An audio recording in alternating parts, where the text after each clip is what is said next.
Same. Hey, it's Jim Ostrowski back with the Liberty Moving podcast, and I have a guest. My first guest is Duane Whitmer. He's an accountant. Oh, let me tell you where we are. We're in Chestnut Ridge Park, right before sunset. Really magnificent park to the south of Buffalo, and we're in Orchard Park, right? Yes, we are. I mean, I know that, but you know. Every once in a while I forget something. Not that I'm running for president on the Democratic line. But so I've been working with Duane on a lot of stuff. He's running for Congress, among other things. One of my big themes is direct citizen action. However, I'm not categorically against electoral politics. It's got to be used in an intelligent way. And the example I always give is I was heavily involved in the Ron Paul campaign, both Ron Paul campaigns. I was his lawyer, not to get into all the gory details. But out of that campaign, although he did not win, he accomplished several important goals. He brought in a lot of young people in the movement, and he educated people on issues. He went against Giuliani on foreign policy. He got people interested in the Federal Reserve, of all things. So I got interested in, and I'm on Duane's staff, full disclosure. I'm his lawyer. We'll get into some of those things. Duane got involved in the special election for the Chris Collins seat, the insider trading guy. And what interested me, aside from Duane's qualities as a candidate, which we'll get into, is that, and the special elections are great opportunities to grab attention. Now, that didn't fully pan out because of the government virus, the government lockdown, and efforts to keep us off the ballot. But so this is an example of a campaign that you should get involved in, and you should get involved in actually for the next couple of months. Duane's the type of young libertarian that I'm willing to work with because we need a future in this movement. It can't be just a bunch of old guys who knew Murray Rothbard, which I checked that box. That's true. But so Duane's by profession an accountant. He's running for Congress. He's active in the Second Amendment movement. He's been working with Steve Filano, as have I, of 2anys.com. He's a gun owner. He's a hardcore Second Amendment supporter as a candidate. But Duane, just how did you become a libertarian? Is there a short answer, or a long answer to that? It's kind of a long answer. 2016, I saw the candidates running for president and realized they were both kind of bad. Didn't really like either of them. Always kind of identified as a socially liberal person and more fiscally conservative. Saw a clip of Gary Johnson and thought he was well-spoken and figured I have nothing to lose by voting for a third party because I wasn't impressed with both candidates. So I started following Gary Johnson in 2016, realized he was libertarian, voted for him, whatever. 2018, Larry Sharpe came along, got involved in the Sharpe campaign, got involved with the ECLP, and decided that joining Libertarian Party was the perfect party for me. And then reading Jim Ostrowski's book, Progressivism, a Primer, solidified my libertarian views. Oh, you're just saying that because it's true. Now you're like a go-getter type guy. You created a business from an early age, and you kind of quickly became a key figure. In fact, you're now the chairman. Took over from Ed Garrett, who did a great job. In fact, I'm going to talk about that gun lawsuit, which you're now inheriting. But you're now the chairman of the party, and then you decided to run for Congress. You're chairman of the Erie County Party, I should say. Now, why did you decide to get into the congressional race? The special election. There would be media involved. Friends, clients of mine from all over the country heard about Chris Collins getting indicted. So there's potential for massive media, and one thing the Libertarian Party struggles in is getting media attention. So I knew that if we put a well-spoken, intelligent, rational, decent person, decent candidate in this role, in this race, we would get media attention. And we've got a lot of media coverage, which forces people to acknowledge the Libertarian Party exists. I got Brian Higgins type hair going on right now. I don't know why. It's the wind. It's beautiful. Yeah, it's my little colic in the back. It's kind of embarrassing, but It just shows you're not a blow-dried candidate, which is actually the problem with this district. We have these blow-dried people named Chris. What the hell's going on with my hair? It's fine. It's beautiful. If I had $70 million, I'd have better hair. But no, I realized that one thing the Libertarian Party struggles, and one of its many struggles, is enrollment numbers don't add up.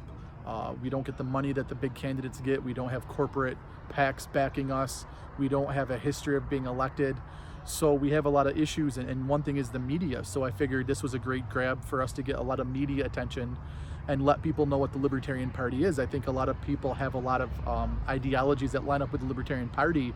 They just don't realize that we exist. Let's do some housekeeping. We got an event tomorrow night. Yes. At Chestnut Ridge, right which here, is actually. off of what is that, 277? It's easy to find. Everybody's got a navigator. You can't miss Chestnut Ridge. It's the kickoff of your fall campaign, even though it's still summer. Yep. What time should people be here?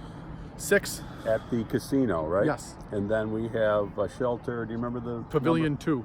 We'll have a sign. The pavilion's very close. We're going to have some food and beverages after. You're going to give a very short speech on basically the lockdown and how it's affecting young people, from what I understand. Yeah. So you're going to speak here at 6:30, and then they kick people out of the park at 9. So we're gonna have a quick food and some beverages and a couple more very quick speeches at the pavilion. So let me get back into the campaign. Oh, by the way, another housekeeping. Any of the candidates who want to be on this podcast, you're welcome to. I have to say that to comply with some possible FEC regulatory bullshit, but no actual mainstream candidate would ever subject themselves to cross-examination from here. But you're welcome to. And I will be nice. I will just ask you tough questions that you won't be able to answer. So that's the housekeeping. Now, they tried to kick you off the ballot. Let's talk about that real quick. Because that really cost you, what, a month and a half of the campaign? And $5,000. And a lot of money. Money. Who tried to knock you off, to the best of your knowledge? The Republicans. And did you have a lawyer? I did. What happened? Did they sue you in Erie County where you could, No. conveniently fight the case? Albany. Oh, why did they do that, do you think? Make it tough on you? Travel time, yep. And we went to Albany, we tried the case. The Republicans had their sharpshooter election lawyer, and what happened in court? My attorney smoked the Republican attorney and kind of made him admit that it was a Republican ploy. The person that challenged, so what they did was they had someone enroll as a Libertarian first week of February, right about the time I was nominated for the special election, and they kind of took advantage of how complicated the election laws are to make it harder for third parties to compete. So they found a kind of a glitch in our rules that they tried to exploit. Well, this is what they do. This is why I say, well, politics is rigged, and that's why I recommend direct citizen action. If you're going to run, you've got to really know what you're doing. But they really stole like a month and a half, a lot of your money that you could have put that into a radio ad. You did have a radio ad at the end, and you're going to have more radio ads. But they stole that. They stole that money, and then the lockdown happened, and that obviously hurt your campaign tremendously, because you had a lot of media momentum going. Actually, after a few attempts, you started to get real coverage. Well, after the winter ends, coming into April, May, June, because especially was in June, the plan was to do events, do campaigning, do canvassing, get out there, get outside, and you can't do it. You're not going to leave something on someone's door. They're going to throw a fit, they're going to freak out, they're going to think they're going to get the virus, so you had to kind of shut that down. Another way third parties struggle, as I mentioned earlier, is I'm not an elected official, I'm not a career politician, so that hurts people like mine's campaign, because I have to use my other ways to get my name out there. So we compete with money. I'm not a $70 million man like Chris Jacobs, and I don't have the DSA behind me. What do you spend, about half a I think $700,000 of his own money, I believe, was into the campaign. For a $185,000 a year job, if that doesn't kind of make you question things. Why would you spend $785,000 to make $185,000 over 2 years? Now, the other thing that really hurt you, and what'd you get, about a little over 1%? 1.25%. Which is, there's no benchmark. I mean, there's no way to compare. You, as I've told people, you're the most active libertarian candidate in the history of Western New York. Yep. And you did well, and nobody can really say you didn't do well, because nobody's really done this type of professional level campaign with the disadvantages. The one final disadvantage is with all this fear mongering and people voting by mail. We didn't even know they didn't tell you whether you won the primary until what? A few weeks ago. End of July, yep. So the whole thing has been sabotaged, and well, that was a whole nother issue I had to run with too. I got primaried by someone backed by another party, which is fine. It's politics. We were kind of expecting some sort of challenge like that as well. Yeah. It's but one issue that we had during the primary was the special was on primary day, and statistically speaking, who turns out for primaries? The red or no one, the vote blue no matter who party. The machine. A lot of machine voters, and they're going to vote party line candidate. People make their living off of politics. Yeah. And so sorry, go ahead. Yeah, no, you've had a tremendous amount of disadvantages, but you worked incredibly hard. You got a decent number of votes. You got way more votes than registered libertarians. You spent a lot of your own money. And hopefully we'll be raising money from supporters at this point, so you don't have to bankrupt yourself just to put the Libertarian Party on the map. But this is going to be a kickoff of your fall campaign. You're out basically every day, right? Doing door to door. 3-4 days a week. Yeah, we go out 3-4 days a week. My goal is 100 door hangers a day. Focusing mostly on Erie County. Erie County was my worst county, so I'm focusing on parts of Erie County. But weekends, I'm going to start traveling to other counties and start hitting their population centers. Warsaw, Batavia, Lockport, Geneseo. Where can one of my projects back in the Tea Party days, which we never really got going because that movement fell apart, is that we have to support our own people, small business people. So where can people get a hold of you if they need your? What's your basic business model in terms of what kind of customers do you help in your tax practice and so on? I focus on actually being an accountant. Some people make fun of me and they say, you can't be an accountant and do taxes and be libertarian. But actually doing that was what made me libertarian, is dealing with some of these audits and seeing what small businesses have to jump through, all the loops and regulations. And essentially I learned firsthand how big government screws over the little guy, because they put regulations and policies in place that if the little guy complies with, he cannot charge the same thing as the bigger guy. So I saw firsthand how a lot of these government regulations, which were big businesses lobby Congress to pass more regulations. FDA does it all the time, or big pharma does it to FDA all the time. They price out the little guy. So I learned that as I started in startup businesses and worked with the small businesses, the hoops they have to jump through to compete. So I specialize in small business startup, payroll, bookkeeping, tax prep. How do people get a hold of you? My website's whitmertax.com. Okay. So people, support people in our movement. It's a form of direct action, because he then recycles that money back into the movement, and also with his time and energy, which is facilitated by having a profitable business. Because if you're struggling all day long to work, you can't be an activist in the movement. Believe me, learned that over the years myself. So what are your plans now? You had a radio ad, I did, but due to financial issues, we only played it a few times, but that's going to be replayed. Yep. So if people want to, where do people donate to your campaign if they want to hear that ad more? I have a Facebook page to my website. I think you can go to duanewhitmer.com/donate. I have an anecdote, or through my Facebook page, Duane Whitmer for Congress. Actually, right now we're running a promotion where if you donate $10 a month or $25 one time, you get a t-shirt, says Duane Whitmer for Congress on it. If you donate $20 a month or $50 one time, you get a t-shirt and a signed book by this guy, Jim Ostrowski. And that's a pretty good promotion, because it's T-shirt and a book for $50 or $20 a month. And now let's talk real quick about the lockdown. Where does Chris Jacobs stand on the lockdown? So it depends. If I don't have a coin on me to flip today to see where Chris Jacobs stands, typical politician there. He actually voted in favor of giving Cuomo executive power. So what are you doing about it? I'm on a federal lawsuit against Andrew Cuomo for the executive You're suing power. Cuomo over the lockdown? I am.